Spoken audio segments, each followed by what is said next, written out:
Guest of honour కార్యక్రమానికి స్వాగతం. ఈరోజు మన గెస్ట్ ఆఫ్ ఆనర్ కార్యక్రమంలో లిబరేషన్ కాంగ్రెస్ పార్టీ సభ్యురాలు బొజ్జా ఐశ్వర్య మనతో ఉన్నారు. వారితో మాట్లాడి ఇప్పటి రాజకీయాల కోసం, ఇప్పుడు జరుగుతున్న అన్యాయాల కోసం, అకృత్యాల కోసం వారు ఏ రకంగా ప్రయత్నిస్తున్నారో వారిని అడిగే ప్రయత్నం చేద్దాం. నమస్తే మేడం. నమస్తే అండి. మేడం ఎలా ఉన్నారు మేడం? నేను చాలా బాగున్నాను, మీరు ఎలా ఉన్నారు? Fine madam. మేడం ఐశ్వర్య గారు, అసలు మీకు ఈ రాజకీయాలకు రావాలి అని మీకు ఎవరు మేడం రోల్ మోడల్? అసలు ఏంటి మీ యొక్క డెడికేషన్? ఎందుకు ఇందులో వచ్చారంటే మీ సమాధానం అండి? సో మేము కొత్తగా రాజకీయాల్లోకి వచ్చింది ఏం లేదు. మా ముత్తాత గారు ఎమ్మెల్యేగా ట్వైస్ చేశారు అమలాపురం నియోజకవర్గంలో. సో ఆ ప్యాషన్ తర్వాత అంతా కూడా నా ఫ్యామిలీ మొత్తం జ్యుడిషియరీలో సెటిల్ అయిపోయారు. సో ఇప్పుడు ఏంటంటే, సో చాలా మంది ఇంటికి వస్తూ ఉంటారు మా ఫాదర్ హెల్ప్ కావాలని కానీ. సో అలాగా మనం లీడర్షిప్ క్వాలిటీస్ అనేవి నా ఫ్యామిలీ నుంచే నాకు వచ్చాయి. సో మీ ముత్తాత గారి పేరు మేడం? బొజ్జా అప్పల్ స్వామి గారు. ఆయన అమలాపురం కాన్స్టిట్యుయెన్సీలో చేశారు. మేడం మీరు ఎన్జిఓగా సోషల్ యాక్టివిటీస్ చేస్తూ కొన్ని ఆర్గనైజ్ నడుచుకుంటూ చాలా మందికి బాస్ట్గా నిలుస్తున్నారు. రాజకీయాలకు రావాలని మీకు ఎందుకు అనిపించింది, ముఖ్యంగా ఈ లిబరేషన్ కాంగ్రెస్ పార్టీ తరపు నుంచి? అంటే మీ సమాధానం మేడం? సో అది ఇప్పుడు ప్రెసెంట్ అయితే అంతా క్యాస్ట్ రాజకీయాలు అవుతున్నాయి. సో దానికి ఒకదానికి లిబరేషన్ నేను చూస్ చేసుకున్నాను. అండ్ దట్టు ఆయన ఐఏఎస్ ఆఫీసర్గా ఆయన ఉన్న సేవలన్నీ కూడా ముందుగానే మాకు తెలుసు కాబట్టి, సో ఆయన వైపు నేను మొక్కు చూపించి ఆయనతో వర్క్ చేయడానికి వచ్చాను. మేడం మీ పార్టీ అధ్యక్షుడు ఎవరైతే ఉన్నారో విజయ్ కుమార్ సార్, ఆయన ఒక IAS officer, highly superior and excellent person. ఆయన పర్యవేక్షణలో మీరు పనిచేస్తున్నారు. Yes, I'm right? Yes. But Bojja Aishwarya మాటలు కానీ, బిహేవియర్ కానీ దానికి ఏమాత్రం పొంతన లేదు అని చెప్పి సొంత మీ క్వార్టర్ నుంచే పబ్లిక్ నుంచి వస్తున్న ఆన్సర్కి మీ సమాధానం ఏంటి? సో మనం ఎదుగుతున్నాము అంటే మన చుట్టుపక్కల ఉన్న వాళ్ళందరూ మనం తొక్కేద్దామనే చూస్తారు.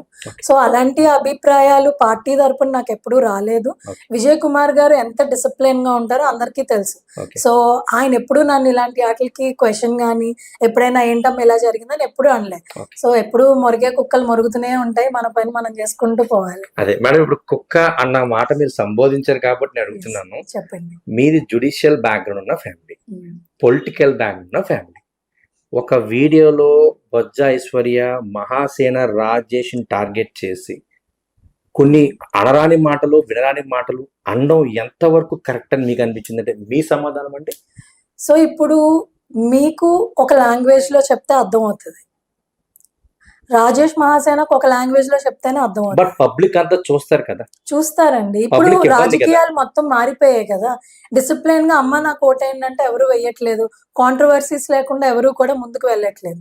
సో వాళ్ళకి అర్థమయ్యేలాగా వాడి భాషలోనే చెప్పాను. మేడం ఇప్పటి వరకు రాష్ట్ర ముఖ్యమంత్రి పదవి అటు ఒక సామాజిక వర్గం అంటే కమ్మ సామాజిక వర్గం, ఇటు రెడ్డి సామాజిక వర్గం.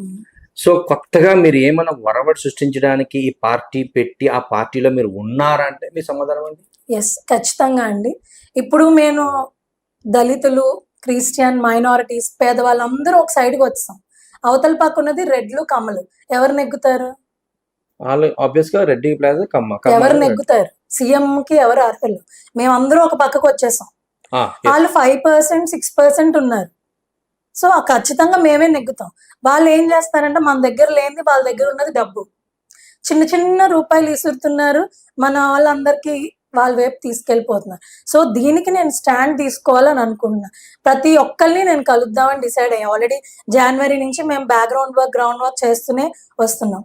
సో ఖచ్చితంగా 29 ఎలక్షన్స్ లో ఒక దళితుడే సీఎం గా చూడబోతున్నాం మనం. Excellent madam. ఒక దళితుడిని ముఖ్యమంత్రి చేయాలని మీ ఆకాంక్ష చాలా గొప్పగా ఉందే కానీ వైఎస్ఆర్సీపీ ప్రభుత్వంలో ఉన్నప్పుడు అదే దళితుడిని డోర్ డెలివరీ చేసినప్పుడు మరి ఈ బొజ్జా ఐశ్వర్య ఏం చేశారు అంటే మీ సమాధానం? స్పందించాం, కానీ అధికారం మనకి లేనిదే మనం ఏమీ చేయలేం.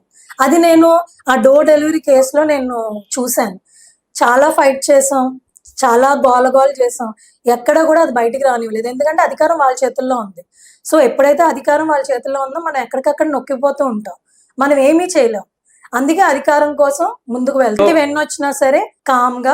సో మీరు ఎవరినైతే టార్గెట్ చేసి ఒక వీడియో మీ మీ సొంత ఛానల్లో రిలీజ్ చేసుకున్నారు. అదే మహాసేన రాజేష్ అప్పుడు చాలా యాక్టివ్ పార్ట్ తీసుకున్నారు, దళితులకు అండగా నిలబడ్డా. మీకు ఆయన ఎందుకు నచ్చలేదంటే మీ సమాధానం? అప్పుడు నేనేం ఎప్పుడు కామెంట్ చేయలేదు ఆయన. ఇప్పుడు ఎందుకు కామెంట్ చేయాల్సి వచ్చింది? ఇప్పుడు అగేనెస్ట్ వెళ్తున్నారు కాబట్టి హర్ష్ కుమార్ గారిని అనాల్సిన అవసరం ఏంటి?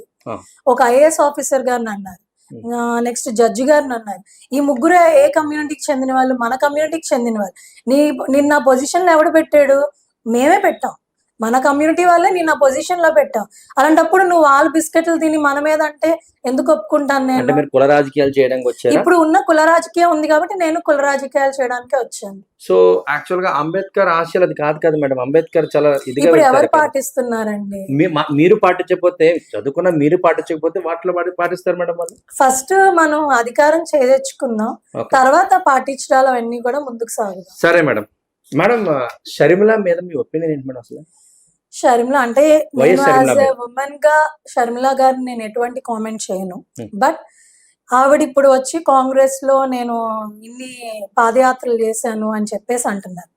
అన్ని పాదయాత్రలు చేశారు, కానీ రాష్ట్రానికి నువ్వేం చేసావు? మీరు చేయడం వల్ల రాష్ట్రానికి ఏం ఉపయోగపడింది? మీ అన్న నువ్వు సీఎం చేసుకున్నావు, అంతే, అంతవరకే. ఇప్పుడు నువ్వు పాదయాత్ర చేసి ప్రజలకు ఏం చేసావు? ఒక ఇల్లు ఏమన్నా కట్టించగలిగావా? ఏమీ లేదు. అలాంటప్పుడు మీరేదో కొట్టుకున్నారు. మరి ఏమీ లేకుండా ఆవిడ కాంగ్రెస్ ఎందుకు ఇచ్చింది మేడం? ఇప్పుడు అసలు కాంగ్రెస్ ఆంధ్రప్రదేశ్ లో ఎక్కడ ఉంది? ఏదో పార్టీ ఉంది కాబట్టి అది హైదరాబాద్ లో పెట్టుకున్న ఆవిడ విలీనం చేశారు. సో ఏదో పోస్ట్ కావాలని ఏపీకి అంటే వచ్చింది. కాంగ్రెస్ వేస్ట్ అంటారా మీరు? ప్రెసెంట్ ఉన్న పొజిషన్ లో అయితే waste. Thank you madam.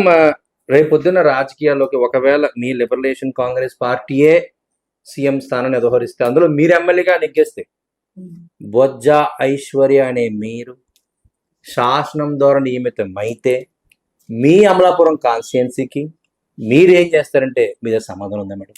Yes, చరిత్ర సృష్టించాలన్నా మేమే సృష్టించగలం, దాన్ని తిరగ రాయాలన్నా మేమే చేయగలం. సో చరిత్రని సృష్టించేటప్పుడు ముందే చెప్పుకోవడం ఎందుకు? అంటే బాలకృష్ణ గారు చెప్తున్నాను ఫీల్ అవ్వాలి. ఆయనకి స్క్రిప్ట్ కావాలండి, మాకు స్క్రిప్ట్ లో అవసరం లేదు. వాళ్ళందరూ కూడా మేకప్ వేసుకుంటారు, మేమేమి వేసుకోం కదా. మాకు ఇన్బిల్డ్ క్యారెక్టరిస్టిక్స్ అవి, దాన్నే మేము చెప్పుకుంటాం. సో అమలాపురంలో ఏం చరిత్ర సృష్టించడానికి బొజ్జ ఐశ్వర్య ఆ ప్రజలు ఎన్నుకోవాలంటే మీ సమాధానం మేడం? అమలాపురం నేను ఒక మరో సింగపూర్ చేయాలనుకుంటాను. ఎప్పుడు నేను అదే డైలాగ్ చెప్తాను. సో ఖచ్చితంగా నేను అనుకున్నది సాధిస్తాను. వాటర్, ఇంటింటా వాటర్ కావాలి, ఆడవాళ్ళకి ఒక సెక్యూర్డ్ ఇన్కమ్ అనేది ఉండాలి, కరెంటు బిల్లు తగ్గించాలి, ప్రతి ఒక్కరు సొంత ఇల్లు కళ అన్నది నేను నిజం చేస్తాను అమలాపురం. చంద్రబాబు నాయుడు గారు కూడా ఆంధ్రప్రదేశ్ ని సింగపూర్ చంద్రబాబు నాయుడు చేస్తున్నారు, గారు మీరు అలాగే ఆశలను పెట్టేస్తారా మేడం? ఎందుకు అమలాపురం పెడతామండి? మేము చూస్తున్నాం కదా గ్రౌండ్ లెవెల్ ఏం జరుగుతుందో మేము ఒక చూస్తున్నాం ముఖ్యమంత్రి కదా. చేయలేకపోతే ఒక స్థానికంగా ఎమ్మెల్యేగా మీరు ఏం ఒక చేయగలరు? అవకాశం ఇచ్చి చూడండి, స్థానికంగా మేము ఏం చేయగలమో చూస్తాం. సరే మేడం.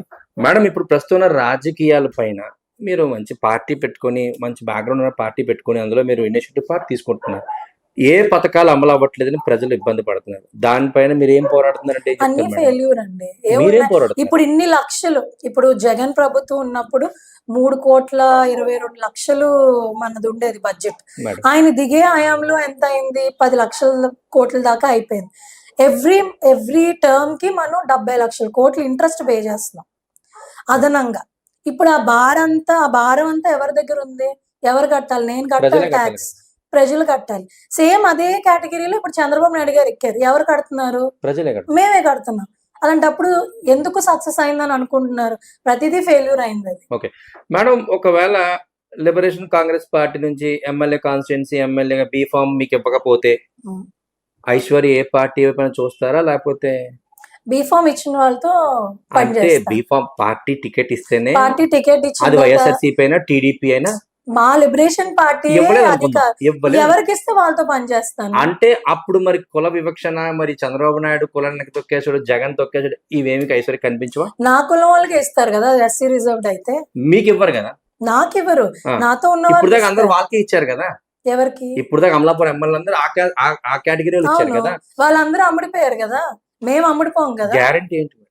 గ్యారంటీ కొన్నాటికి గ్యారంటీస్ ఉండవు, ఆ. నమ్మకాలే ఉంటాయి. ఆ Okay. నమ్మకం నాతో నమ్మకం అమ్మ లాంటిది, అది బొజ్జ ఐశ్వర్యం చూసి నేర్చుకో. Yeah definite. Thank you madam. Madam night okay madam, Chandrababu Naidu పరిపాలన బాగుందా, జగన్మోహన్ పరిపాలన బాగుందా అంటే మీ సమాధానం మేడం? ఎవరిది బాగాలేదు. ఓహో, చాలా బాగుంది. ఏం బాగాలేదు మేడం చెప్పండి. ఎందుకు అన్ని పథకాలు ఇచ్చారు? ఏ కుటుంబం బాగుంది? ఉమ్, ఏం కుటుంబం సరిగ్గా 5,000 భోంచేస్తున్నారు? ఉమ్, ఎవరు లేరు, ఉమ్. మచ్చుకని చెప్పండి మేడం, ఉన్నట్లేదు ఏఆర్ బిఆర్ చెప్పాలి కదా. అసలు జీరో. ఇద్దరు జీరో. ఇద్దరు జీరో. పోనీ మీ దృష్టిలో ఎవరు హీరో? మేము రాబోతున్న 29 ఇంకా ఎలక్షన్స్ లో రాలేదు మేము మేడం. వస్తుందండి. ఎంతసేపు 1 year అయిపోయింది, లాస్ట్ 1 year తీసేస్తారు, మధ్యలో 3 సంవత్సరం. మేడం, మీరు మీ కాన్స్టిట్యున్సీలో ఏది ఇది నీడ్ అనుకుంటున్నారు? ప్రజలకు ఇంకా ఇది కావాలి, ఇది బాగుంటది, ఇది వస్తే ఇంకా ఎక్సలెంట్ మెయిన్ డెవలప్మెంట్స్. యూత్ కి మనకి ఎంప్లాయ్మెంట్స్, ఇండస్ట్రీస్ అనేవి రావాలి. ఓకే. సో వాటర్ అనేది చాలా దారుణం. నేను ఎప్పుడు గ్రౌండ్ లెవెల్ కి వెళ్ళి చూసినా కూడా అమ్మ వాటర్ రావట్లేదు, ఇది చెప్పుకుంటే చాలా బాధ అనిపిస్తుంది. కరెంట్లు ఉండట్లేదు, 8 hours కరెంట్ తీసేస్తున్నారు. ఒక్కొక్క దాని మీద ట్రూ అప్ చార్జెస్ కింద 800 వేశారు. పాత గవర్నమెంట్ లో అయితే 1500 దాకా ట్రూ అప్ చార్జెస్ వేశారు. సో మేము వెళ్ళి అడిగినప్పుడు వాళ్ళు కరెంట్ బిల్లుల కోసం ఇవి అమ్ముకున్నాం అని చెప్తున్నారు. సో అది అమ్ముకోవడానికి మనకి ఇచ్చిన డబ్బులన్నీ కూడా ఎవరి దగ్గర ఉన్నాయంటే రెడ్ల దగ్గరే ఉన్నాయి. ఆ డబ్బు అంతా కూడా వాళ్ళ దగ్గరే ఉంది. ఇంకా మనం ఇలా ఉండకపోతే ఇంకెలా ఉంటాం? ఓకే. సో అధికారం ఒకసారి రావాలి, మనం కూడా ఏంటో చూపించాలి. మేడం, ప్రవీణ్ పగడాల మ్యాటర్ లో మీ పాత్ర ఎంతవరకు ఉంది, ఎంతవరకు పోరాడారు అంటే మీ సమాధానం? డెఫినెట్లీ అండి, నేను యాజ్ ఎ ఉమెన్ క్రిస్టియన్ గా నేను చాలా ఫైట్ చేస్తున్నాను. సో ఆ పిల్ కూడా హర్ష్ కుమార్ గారికి నేను ఫుల్ సపోర్ట్ చేశాను. సో ఈ విధంగా ఇలాంటివి జరగడం చాలా దారుణం అని చెప్పొచ్చు. చంపేశారు, పడేశారు అన్నది అందరి వాదనలు. సో నిజాలు ఖచ్చితంగా బయట పెట్టాలి. పోస్ట్ మార్టం లో కూడా సంథింగ్ ఫస్ట్ లిక్కర్ లేదని అన్నారు, తర్వాత లిక్కర్ ఉందని చెప్పారు. సో ఇలాంటివన్నీ కూడా ప్రజలకు తెలియాలి. ఇప్పుడు గానీ మనం ఈ ప్రవీణ్ పగడాల గారి కేసులో ఓడిపోతే లైఫ్ లో మనం ఓడిపోయినట్టే క్రిస్టియన్స్ తో. సో ఆ స్టాండ్ గట్టిగా నమ్మి నేను వర్క్ చేస్తున్నాను. ఓకే మేడం, ఫైనల్ గా మా ఆడియన్స్ కి, మీ అభిమానులకి, మీ ప్రజలకు బొజ్జా ఐశ్వర్య ఇచ్చే మెసేజ్ ఏంటంటే ఏం చెప్తారు? ఇప్పుడు మనందరం కలిసి ఉండడం చాలా అవసరం సమాజానికి. సో వ్యక్తిగత స్వార్థాల వల్ల వాళ్ళు చేసుకుంటున్నారు, వాళ్ళు బాగుపడుతున్నారు, మనల్ని రోజు రోజుకి అంచు వేసేస్తున్నారు. మనందరం కలిసి ఉండాలి, కలిసి పోరాడాలి, ముందుకు వెళ్ళాలి, మనం బాగుండాలి. అధికారాన్ని మన దగ్గరికి లాక్కుని మనం ఏంటో మనం చూపించాలి. అదే. థ్యాంక్ యూ మేడం, మీ విలువైన సమయాన్ని మాకు ఇచ్చినందుకు చాలా థ్యాంక్ యూ. మీరు త్వరలోనే మంచి నాయకులు అవ్వాలని 7 times కూడా కోరుకుంటాను. Thank you so much. Thank you so much అండి.